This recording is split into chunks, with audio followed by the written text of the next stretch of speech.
بسم الله الرحمن الرحيم. دیارە ئەمڕۆ ئێمە وەکو دەستگای خێرخوازی بەخشین نووسنگەی تەکیە لە شارۆچکەی تەکیەوە بۆ خەڵکی کوردستان و بۆ هەموو ئەوانەی کە لێرەوە گوێبیستی ئێمە ئەبین جوان لە دەنگمانەوە ئەمان بینن چی لە ئەوروپاوە چی لە کوردستانی خۆمانەوە ماڵێکتان پێ ئەناسیێنین ماڵێکی بێ باوک ماڵێک چوار منداڵ دوو کوڕ و دوو کچ هیچ کاسبکارێکیان نییە هیچ موچەیەکیان نییە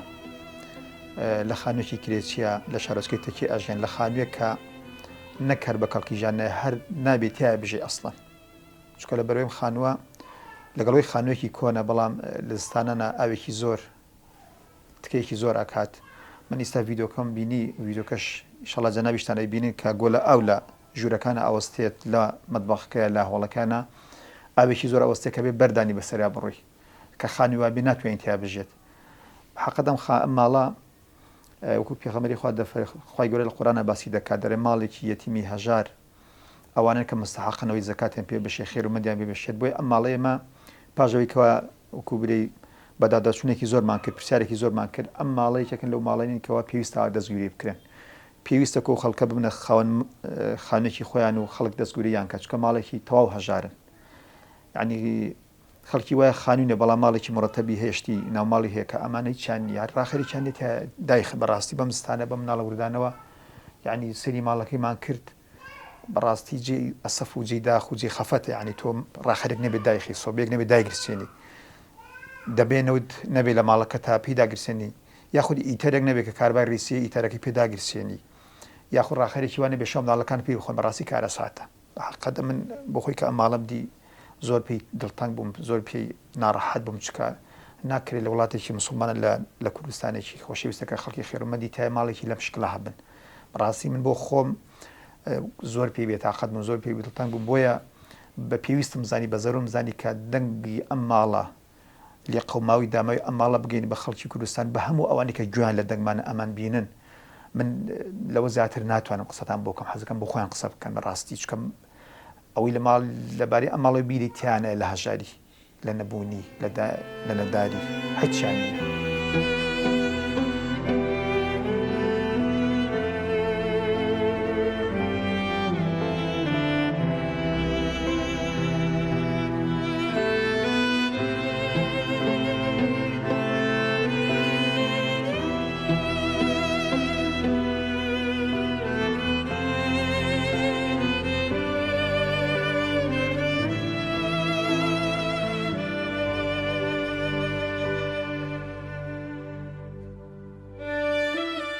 سەرتا بە خێراتن بەرنامەی بەخشینەکەم سوپاسدانەکەم دەستخۆشتان یەکەم کە هاتن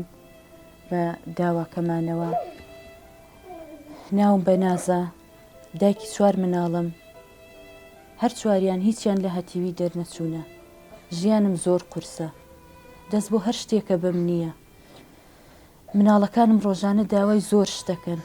من پارەم پێ نییە کە ڕۆژانە ئەم دوانیانم هەردووکیان لە مەکتەبن کە ئەچن بۆ قوتابخانە پارەیەکیان دەمێ لەگەڵ خۆیان نابیبن وە کاوڕێکانیان ئەسنە حانوت شتێ بکڕم بەداخەو من پێم نییە چکە کاسبکارم نییە بژێوی ژیانم کەس نییە گەر خێرخوازێ کەسێ هاوکاریم نەکە هیچ شتێکم نییە خۆتان حاڵوەزەکەمە بینن ئەم کسەیانم ئەم مناڵ لەم کۆڵانە شتەکڕێ دێتە ژوورۆدای 250 دێمیژوە کاوڕێکان مەچم شتەکڕم بەڕاستی 250 پێنی ڕۆژانە دیدەم بەم مناڵە کە بچێ لەو دوکانە شت بکڕێت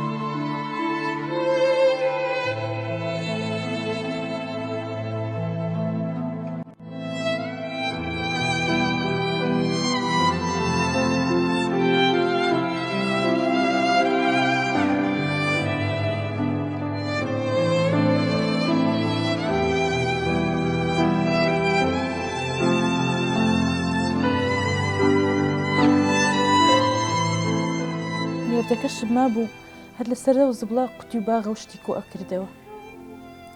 ئەوە بژێوی ژیانمان بوو ساکە ئەویشم لە دەستداوە کەسێ نییە بژێوی ژیانم بۆ دابین بکە ئەم خانووی کە تیاشێ ئەژێم من کرێچیم بەخوا تکاو ڕجای زۆرمان لە خاوەن خانووکە کرد داوای 100 یەکرێگوت بە 100 کەمتری هەر نادەم لەبەر خاتر ئەو پورەمی ئەناسی هاوسەی کۆنیان بوو بۆمانی کردو بە 500,000. بەڕاستی حاڵ و ژیانم زۆر تاڵە. 2 گەنجم هەیە.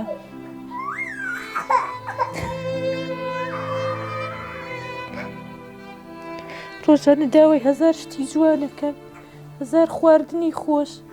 بەڕاستی من بەدەستمەوە نییە نە خواردن خۆش نەجل و بەرگێکی جوان هیچیان بۆ بکەم. خۆم وەک مردوو خۆمە بینم کە داوای شتێکم لێ ئەەکەن.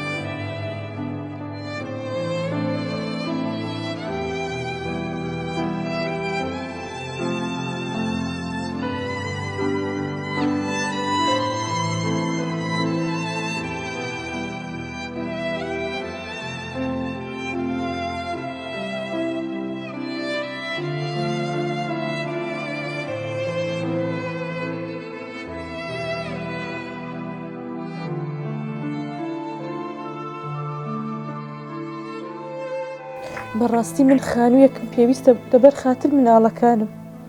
خۆم قەی ناهیچ بەس بۆ مناڵەکانم. مناڵەکانم ژیانی خۆشیان هەبێت تۆزێ لەم نەهامەتێ ڕزگاریان بێ.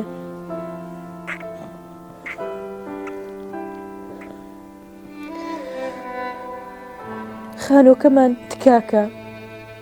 دەرگا و پەنجەرەکانی جواندا ناخرێ، هەوای ساردی لێ دێتە ژورە و پەردەم داوە بە دەرگاکەیە.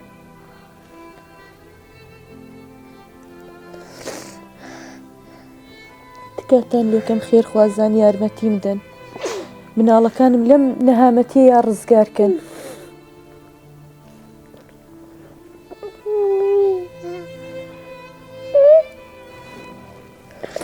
بەڕاستی متبەقێکم هەیە کەم کەس ئەتوانێ چێ شتێکی تیا دروستکە.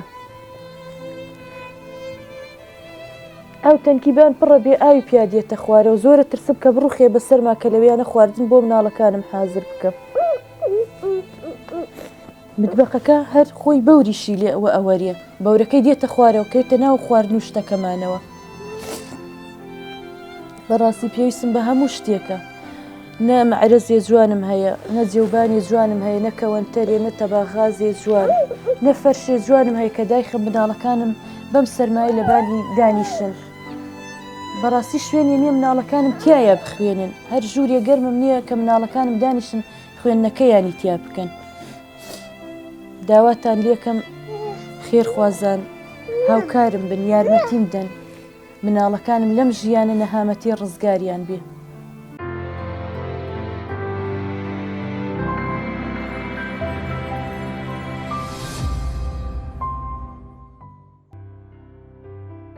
وڵی ئێمە بەڕاستی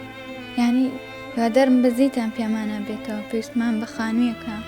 هیچ نەبێ هۆلەیەکیش بێ خۆمان بێ زۆر پێویستمانە.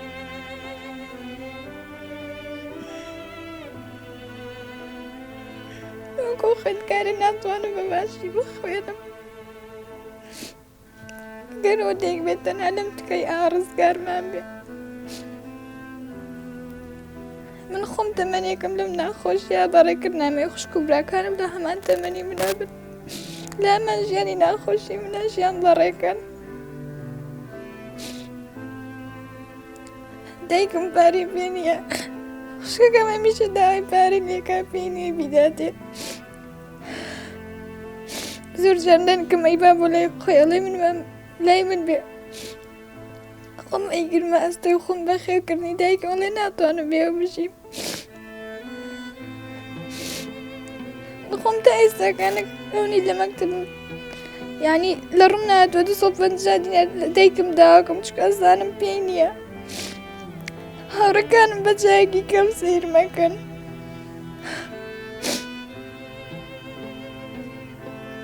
وەکو گەنجێک ژیانم زۆر سەختە، هیوادارم بەهانامانەوە بێن.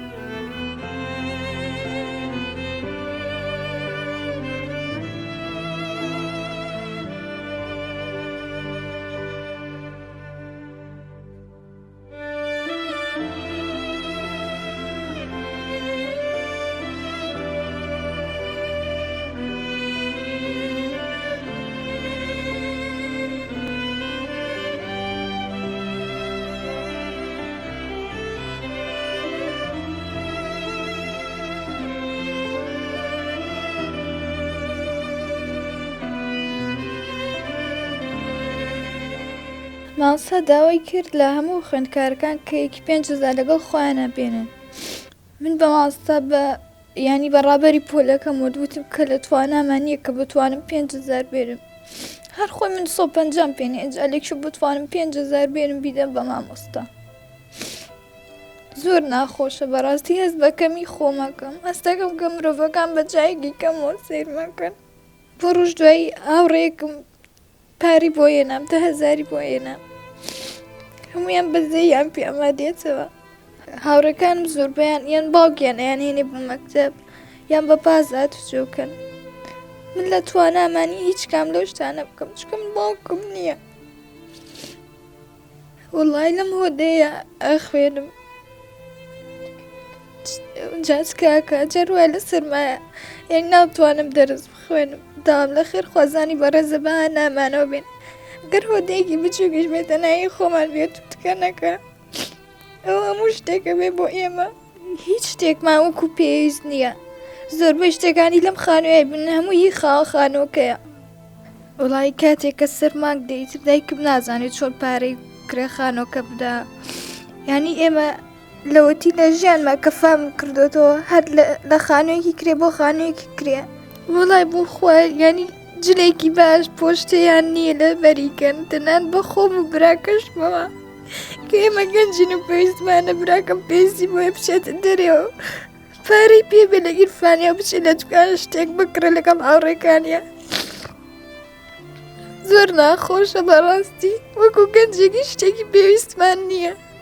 نەوەڵای هیچ یاریەکی نییە. چاروای ئەچێ لە حەوشە بەبەر دیارەکە بەبەرد ئاخر مناڵێکی ئەوگە تاوانی چێ بچێ بەبەر دیاری بکە. زۆر سوپاس بۆ خوا کە ئەم باری داوەتە سەرشانمانە.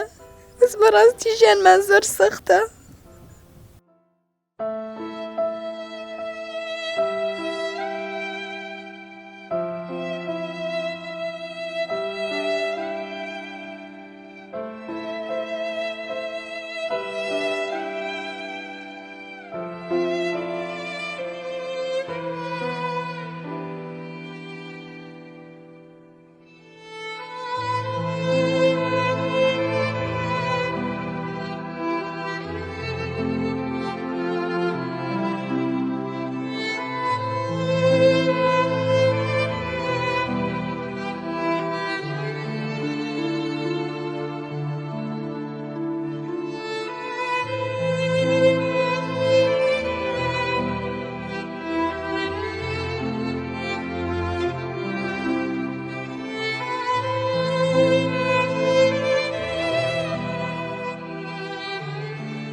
Kekam yiyecek kekam.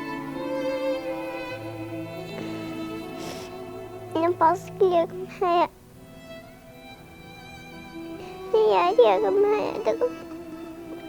Bokum yer yakım. Ne baskı hayat.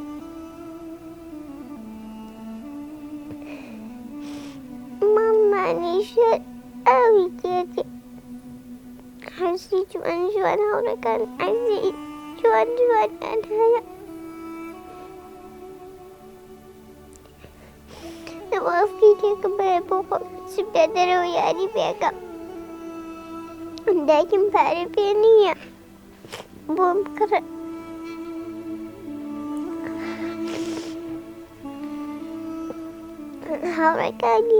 هوركان باري عم بيت لديك عن سنين زنبوتو كان إخوان ذكرا دايك باري فيني بارم دادي بزنبوتو كان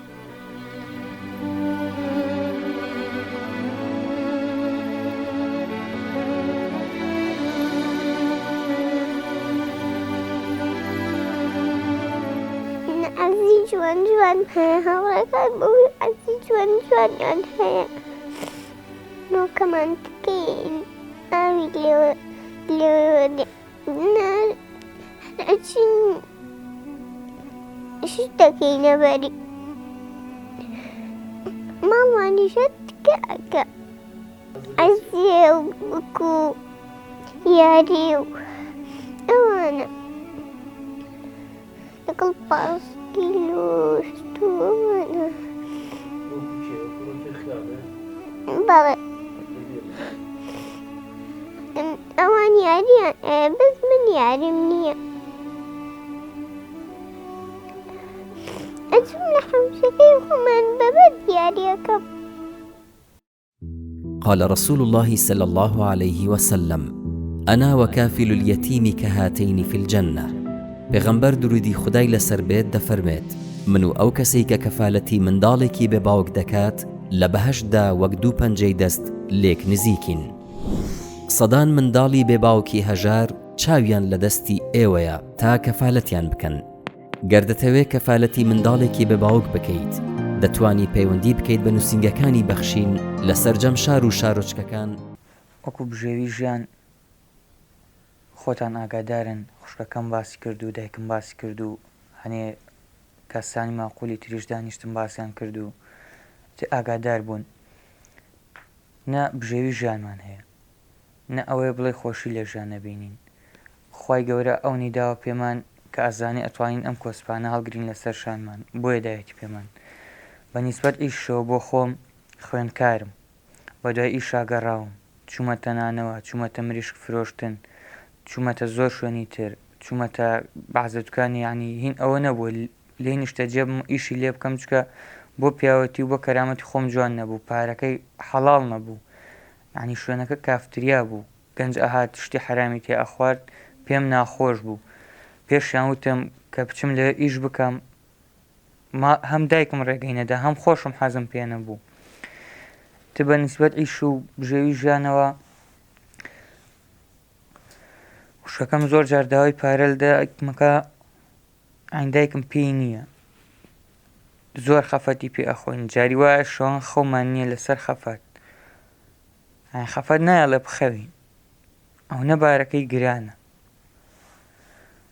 شەڵا بەهێزە بین و چاوەڕێی خوشک و برا موسڵمانەکانمانەکەین، پشتیوان بەخوا. لە شوێنێکی تریش ئیشەکەم و ئەویش بە شانازیەوە سەر زبڵدانە و شانازی بۆ ئیشەشەوەکەم ئەلحەمدولیلا کە پاکە. ئیتر لەوێ پارەکەم زۆر نییە، هەر 12-13 هەزارەکە گرتیەکەمەوەی تری هێنمەوەی دەمە دەست دایکم. ئەوەش یعنی بژێوی ژیان نییەگە بۆ بڵێ بژێوی ژیان، چکە خوێندکارم، تەنیا ئەتوانم 1 ڕۆژ بۆ 2 ڕۆژ بچم،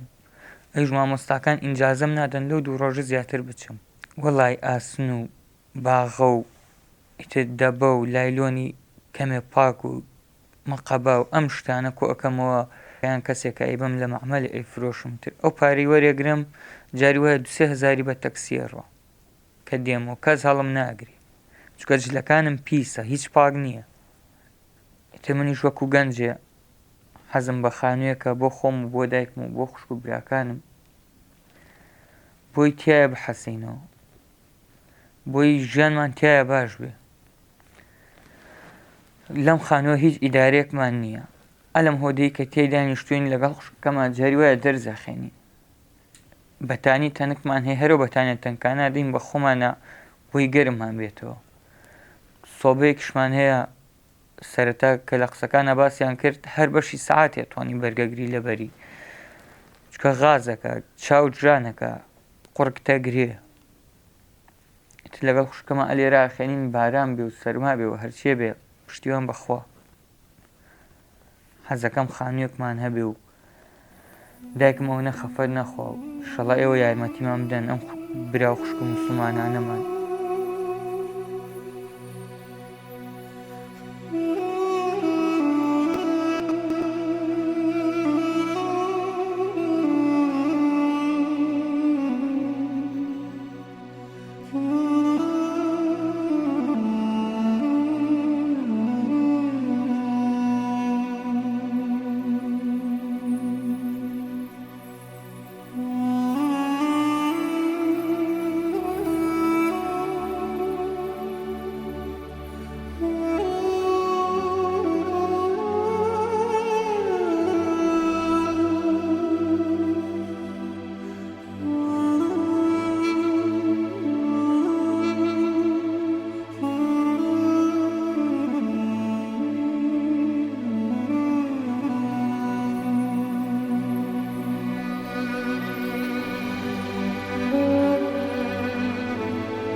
یەکەم لە هەفتەیەکە 2 ڕۆژە گەر بچێ بۆ سەر زبڵەکە قوتی و باغە و دەبەوشت کۆ بکاتەوە ئەوش ئەوە 2-3 هەزارێکی چێتەوە کرێتەکسی کە پێی دێتەوە بۆ ماڵەوە ئەوەی ئێهێنێتەوە وڵی نازانم بیدەم بەچی بۆیان بۆن ئاشێ خۆش دێ لە کۆڵانەکە بۆنەکەن ئەلله دایە بۆن ئاشێ چەند خۆش دێ من لە توانامانی ئاشێ خۆش خواردنی خۆشیان بۆ بکەم ئەوەی لە تواناما بوو بێ ئەوەی بێ بۆ قاپەکەم بڵێ نانم بۆ بکە بەکرێ ئەو ڕۆژە لە خۆشیە نازانم بە عەجەلە نانەکەی بۆکەم بەکرێ لەم با پارەکەم بدەنیە بەشکم بۆ مناڵەکانم بیدەمە خواردنی خۆش یان ئەم گوێز دەرکردنە بوو گوێزم دەرەکرد ئەو کابرای گوتی تر من نایم بەم گەڕەکەیە بۆ تاقە ماڵی هیچ نییە من بێم ئەوەش گوێزەکەش بوو ئەوەشی لێمان کرد ئەو زەلامە بۆمانی ناهێنا دایکم لەو دیەوە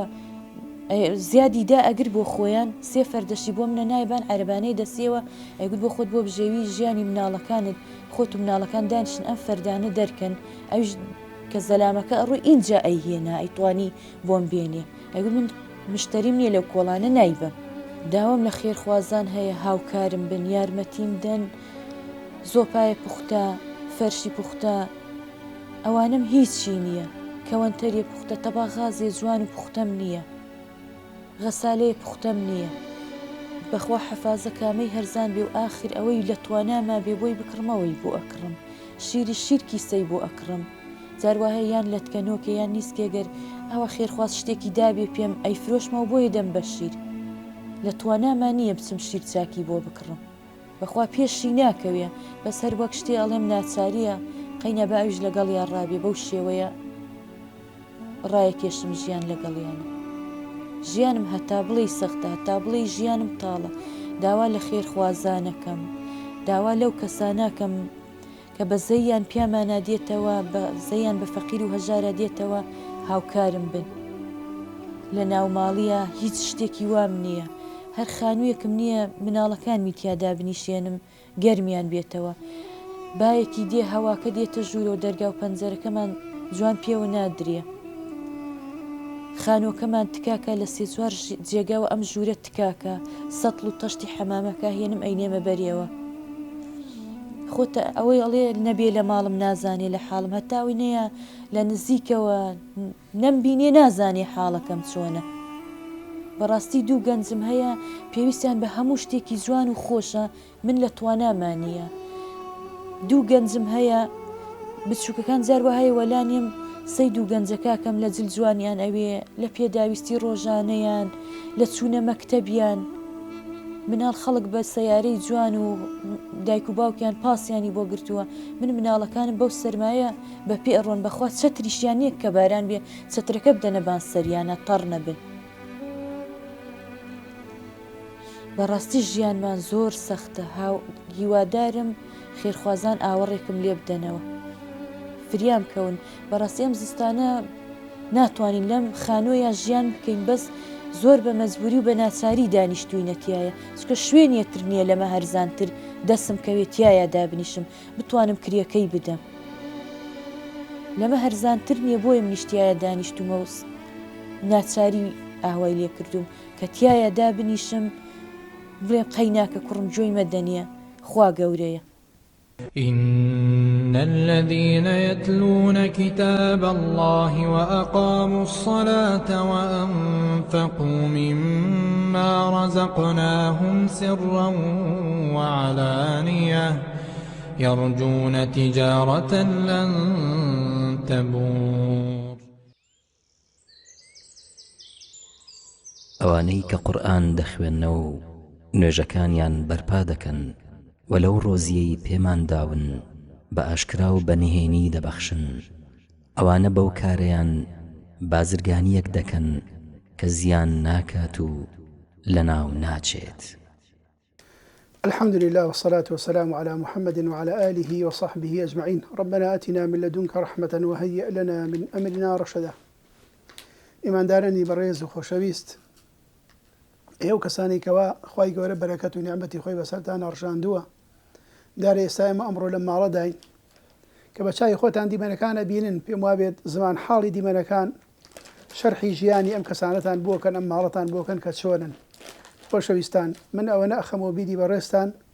کە ژیان ئەو ژیانی خوا پێداوین ژیانی تاقیکردنەوەی خوای گەورە دەفەرمێت الذي خلق الموت والحياة ليبلوكم أيكم أحسن عملا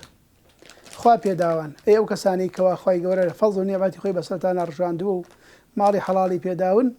ژیان تاقیکردنەوەیە ئێوە کە خوای گەورە ماڵیشی پێداون تاقیکردونەوە بۆ ماڵی کە خوا پێداون و ئەم ماڵش کە ئێستا حاڵن ئەبینن تاقیکردنەوەی کە خوای گەورە هەژاری کردوون ئەم ژیانە بۆ ئەوەیە کە ئێمە ئەگامان لە یەک بێ دەستباری یەکتر بین ئێمە ئەتوانین ئەوەی کە خوا پێداوین ژیانمان خوا پێداوین ماڵەکەمان خوا پێداوین هەرچی هەبێ خوای گەورە پێداوین بۆی کە خوا پێداوین ئەو تاقیکردنەوەی کە خوای گەورە بەسەرمانە ئەهێنێ لێی دەربچین بە بەخشینی ماڵەکانمان بۆ کەسێک کە پێویستی پێیەتی خۆشەویستان حاڵی ئەم ماڵە وا بەچاو دیارەکە هیچ سەرچاوەیەکی ژیانیان نییە ماوەیەک لەمە و پێش باوکیان لە دەستداوە کە پێسی هەژار بوون چۆتە بە ڕەحمەتی خوا لێی خۆش بێ ئێستاش ئەم منداڵانە بەجێ ماون کە ئەم خانووی کەتیایەن و حاڵتان بینەوە چۆنە کرێچین تایە هیچ سەرچاوەیەکی ژیانیان نییە تەنها ئەوەی کە باسییان کردووە بەخشین هاوکاریی کەمیانەکە لەوە زیاتر نییە کە هاوکارێکەش پێم وا بێ بڕی 150 کە ئایا من بە ئێوە ئەڵێم ئایا ئەو 150,000 بۆ ئێوەمانان و بۆ مسلمانان ئەوانی خوا پێداون بەشی 2 ڕۆژەکە بەشی هەفتەیەکەکە ئەی ماڵێک کرێچی بێ و پێویستەکانی ژیانی هەبێ و ئەم منداڵانە هەبێ بە بەشی چی بکە بەڕێزان و خۆشەویستان بۆیە بەڕاستی خوای گەورە لە قورئانی پیرۆزدا دەفەرمێت وما تقدموا لأنفسكم من خير تجدوه عند الله هو خير وأعظم أجرا دەفەرمێت ئەوەی کە پێشی ئەخەن و ئەیکەن بەخێر و پێشی خۆتان یەکەن بۆ قیامەت لە لای خوا پاداشتی زۆر گەورەتر لەوەی کەوا لای خۆتان ئەمێنێتەوە دڵنیابن بەڕێزان و خۆشەویستان ئەوەی کە مسلمانان ئەیکەن بەخێر یان خوا پێداوان هاوکاری هەژارەکان ئەکەن و پێشی خۆیانی ئەخەن دڵنیابن لە قیامەتا پاداشی زۆر گەورەترە بۆیە پێغەمبەرشمان دەفەرمێت أحب الناس إلى الله أنفعهم للناس چی خۆشەویستە زۆر خۆشەویستە لای خوا ئەوەی کە سوودی بۆ خەڵک هەیە ئەوەی کە کارێکی وا ئەکا ئەم منداڵەی کە لە تەک منەوە دانیشتووە کە بێباوکە زەردەخەنەی بتە سەر لێوەکانی داوای هاوکاری لە بەڕێستانەکەی ئێمە شایەتی ئەدەن کام ماڵە مستحقن زۆری مستحقن و زۆر پێویستیان بە یارمەتی هەیە و زۆر حەزیان بە ژیان و ئەیانەیە و ژیانێکی ئاسایی و خەڵکە بەرنەسەر خۆ داوای زیاتر ناکەن بۆیە بە یارمەتیەکانی ئێوە بە هاوکارەکانی ئێوە ئەم ژیانە دڵنیابن ئەگۆڕێ لە ناخۆشەوە بۆ خۆشتر و داواکارن لە خوای گەورەکە ئەوانەی کە خوا پێداون ئەمەی کە ئێمە باسمان کردو نیشانماندان بێتە ئەوەی هۆکاری ئەوەی کە هاوکار و دەستباری ئەم ماڵە بن و